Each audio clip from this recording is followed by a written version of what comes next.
কুলাউড়া আলালপুরের এই আজিমুশান জলসায় উপস্থিত সম্মানিত হাজিরিন, সামিঈন, উলামা এবং যাদের কাছেই কথাগুলো পৌঁছাচ্ছে, আল্লাহ তাবারাকা ওয়া তাআলা আপনাদের এই হাজিরিকে কবুল আর মঞ্জুর করুন, আল্লাহুম্মা আমিন। সম্মানিত হাজিরিন, সর্বপ্রথম আমরা আল্লাহ তাবারাকা ওয়া তাআলার শুকর আদায় করি। আল্লাহ তাবারাকা ওয়া তাআলা আমাদেরকে এই মুবারক মাহফিলে হাজির হওয়ার তৌফিক দান করেছেন, আলহামদুলিল্লাহ। সম্মানিত হাজিরিন, অন্যান্য কিছু কথা বলার আগে বেশ কিছুদিন ধরে একটা ভাবনা আমার মনের মধ্যে প্রতিনিয়ত আলোড়ন সৃষ্টি করছে। আপনাদের ভাই হিসাবে এটা আপনাদের সাথে শেয়ার করাকে আমি আমার একটা নৈতিক দায়িত্ব মনে করছি।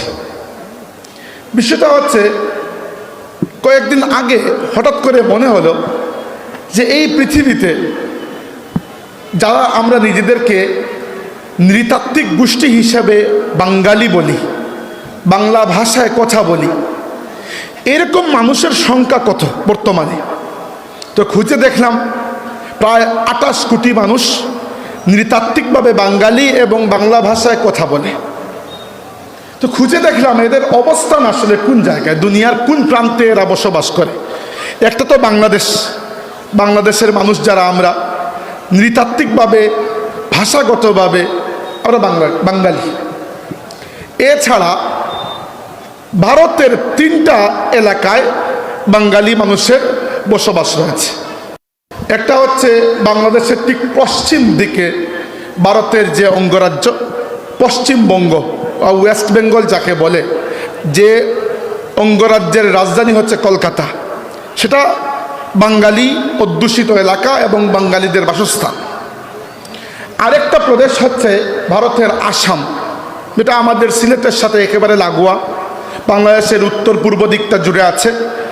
এটাও মোটামুটি অনেকটাই বাঙালি অধ্যুষিত, যেখানে প্রচুর বাঙালি আছেন। এছাড়া জাতির মানুষ আছে, কিন্তু বাঙালিদের সংখ্যাও প্রচুর। এছাড়া বাংলাদেশের ঠিক পূর্ব প্রান্তে আরেকটা প্রদেশ আছে ত্রিপুরা। এই ত্রিপুরা প্রদেশটাও বাঙালি অধ্যুষিত, এখানকার মানুষের মুখের ভাষাও বাংলা। তো এই 4টা এলাকায় মূলত বাংলা ভাষায় কথা বলা মানুষের বসবাস, যাদেরকে আমরা বাঙালি বলতে পারি জাতি হিসেবে। এখানে জাতীয়তাবাদের কথা বলছি না, জাতি হিসাবে, একটা নৃতাত্ত্বিক গোষ্ঠী হিসাবে কথাটা বলছি।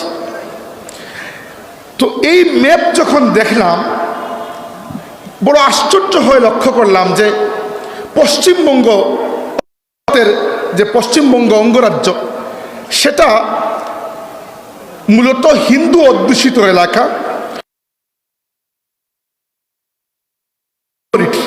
মুসলমানদের সংখ্যা হিন্দুদের চাইতে, এটা কোনো হিংসার কারণে বলছি এরকম কিছু না, ইটস এ ফ্যাক্ট।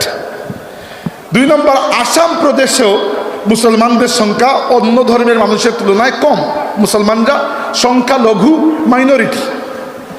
ত্রিপুরাতেও মুসলমানদের সংখ্যা খুবই কম, মুসলমানরা অন্য ধর্মের মানুষের তুলনায় মাইনরিটি। তো 3 দিকে 3টা বাঙালি অধ্যুষিত এলাকায় মুসলমানরা মাইনরিটি, সংখ্যালঘু, অন্যদের তুলনায় কম।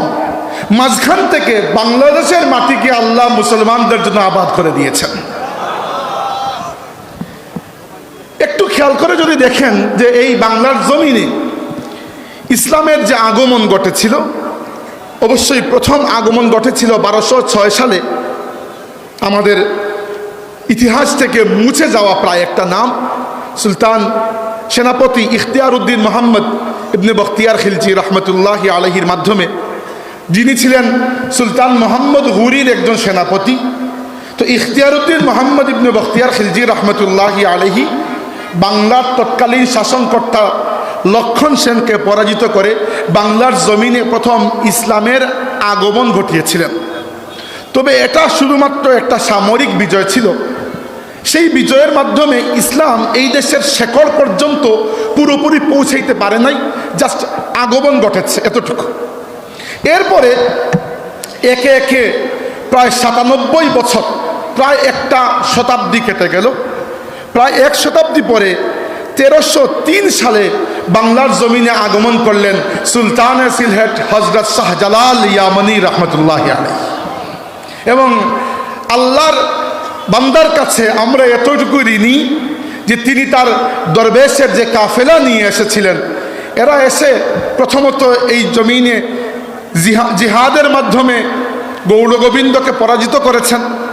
শুধু পরাজিত করেই বসে থাকেননি, এই দেশের মাটি মানুষের কাছে ইসলাম এমনভাবে পৌঁছে দিয়েছেন যে আজকে এই বাংলার জমিনকে আল্লাহ ইসলামের জন্য এমনভাবে কবুল করেছেন, এই জমিনের ওপরের আকাশ থেকে শুরু করে এই জমিনের যে বৃষ্টির ফোঁটাগুলো পড়ে সেগুলোও আল্লাহু আকবারের সুরে পতিত হয়।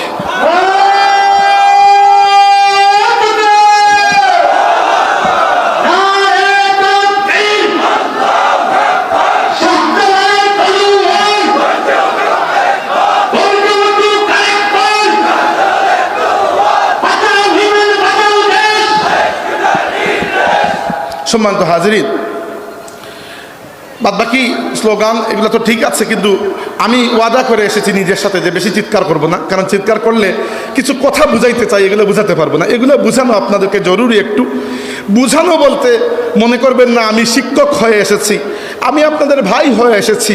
কিছু অ্যানালাইসিস আমার আছে যেগুলো আমি চাই আপনারা বুঝবেন। হ্যাঁ, মিছিল মিটিং ঠিক আছে, এগুলো সাথে চলবে, কারণ এগুলো আমাদের ওয়াজ মাহফিলের সংস্কৃতির মধ্যেই একটা সংস্কৃতি। এবং সময় যেটা এসেছে আমাদের ইসলামী সংস্কৃতির প্রত্যেকটা হরফে হরফে আমাদেরকে ধারণ করে রাখতে হবে, কোনো একটা জিনিসও ছেড়ে দেওয়ার কোনো উপায় নাই। তো আজকে দেখেন সামনে বাংলাদেশের নির্বাচন আসছে, অতএব রাজনৈতিক বক্তব্য দেওয়ার সুযোগ নাই, আমি নিজে রাজনৈতিক ব্যক্তিও নই। তবে বাংলাদেশের একজন মুসলমান তো আমি, বাংলাদেশের একজন মুসলমান হিসাবে কিছু মনের কথা আপনাদের সাথে শেয়ার করতেই পারি, যেগুলাকে রাজনৈতিক বক্তব্য মনে করবেন না, কাউকে এন্ডোর্স করার জন্য আসি নাই। শুধুমাত্র মনে রাখবেন এই কথাগুলো, যে বাংলাদেশের একজন সচেতন নাগরিক, একজন মুসলমান হিসাবে এই কথাগুলোর ব্যাপারে আমাদের নিজস্ব কিছু ভাবনা থাকা প্রয়োজন। প্রথমত, এই পৃথিবীতে বর্তমানে মুসলমানদের পতাকা উঠছে না, বেশিরভাগ মানুষ চলেন। তবে যে আমার বয়সী, আমার চাইতে 2 বছর বড়, 2 বছর ছোট, এই যে একটা জেনারেশন আমরা পার করছি, আমরা একটা হুজুকে জেনারেশন হয়ে থাকতে চাই না। আমরা যেহেতু আমাদের দেশকে ভালো, আল্লাহর দিনের ফেরিওয়ালা, অতএব আমরা আল্লাহর জমি, আল্লাহর দিনকে কিভাবে বাস্তবায়ন করা যায় সংস্কৃতিতে, সমাজে, আইনে, বিচারে, সব জায়গায় সেই চেষ্টা আমাদের করে যেতে হবে। অতএব ধারণার ভিত্তিতে চলা যাবে না। এখন দেখেন আমাদের বড়রা বক্তব্য দিয়েছেন, দিক নির্দেশনা আপনারা পেয়েছেন। আমি দিক নির্দেশনার এই বয়সও নাই, এই যোগ্যতাও নাই। তবুও কিছু কথা, যে গত বছর দেড়েক হয়ে গেল বাংলাদেশ একটা বড় পরিবর্তনের মধ্য দিয়ে গিয়েছে। এই পরিবর্তনটা কি জন্য এসেছে? যে আমাদের রাষ্ট্র এবং সেই রাষ্ট্র পরিচালনার দায়িত্বে থাকা যে সরকার ছিল, তারা ক্ষমতাকে এতটুকু অপব্যবহার করেছিল যে মানুষের নাবিশ্বাস চলে এসেছিল। এটা একটা কারণ, আরও বহু কারণ আছে, তবে এইটা পরবর্তীতে অনেক বেশি ট্রিগার করেছে মানুষকে রাস্তায় নামতে। তো এরপরে গত 1.5 বছরে আমাদের সমাজে, আমাদের রাষ্ট্রে অনেক কথা হয়েছে যে আমরা রাষ্ট্রের সংস্কার চাই। এবং আমি কোনো ধরনের রাগঢাক না রেখেই বলছি, আমি রাষ্ট্রে পজিটিভ অর্থাৎ ইতিবাচক কিছু সংস্কার চাই, এতে কোনো সন্দেহ নাই। আমরা চাই না আমাদের রাষ্ট্রে আর কখনো গুম ফিরে আসবে, যে রাষ্ট্র এত মহাপরাক্রমশালী হয়ে যাবে যে কাউকে তার পরিবারকে না জানিয়ে পুলিশের নামে, ডিবির নামে, র্যাবের নামে, অন্য কোনো নামে কেউ ধরে নিয়ে যাবে। এরপরে 12 বছর 15 বছর পর্যন্ত কোনো খোঁজ পাওয়া যাবে না এই ব্যক্তি আছে কি মরেছে। আমরা যদি আমাদের রাষ্ট্রে মানুষের মর্যাদা দিতে না পারি, তাইলে এই রাষ্ট্রে ইসলাম কখনো আমরা নিয়ে আসতে পারবো না। অতএব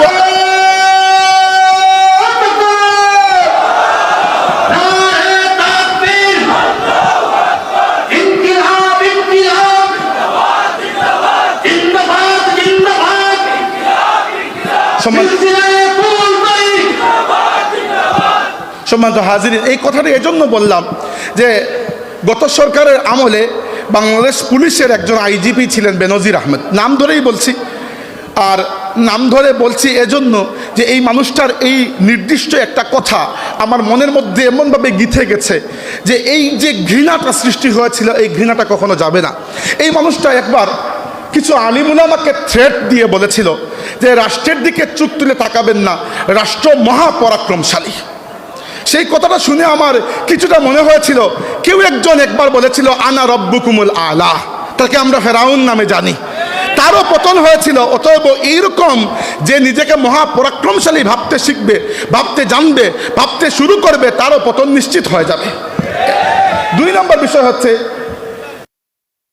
সংস্কারের কথা যখন বললাম তখন আরো কিছু কথা বলতে চাই। সেটা হচ্ছে যে আমরা রাষ্ট্র ব্যবস্থা যেখানে রাষ্ট্র এবং জনগণের মধ্যে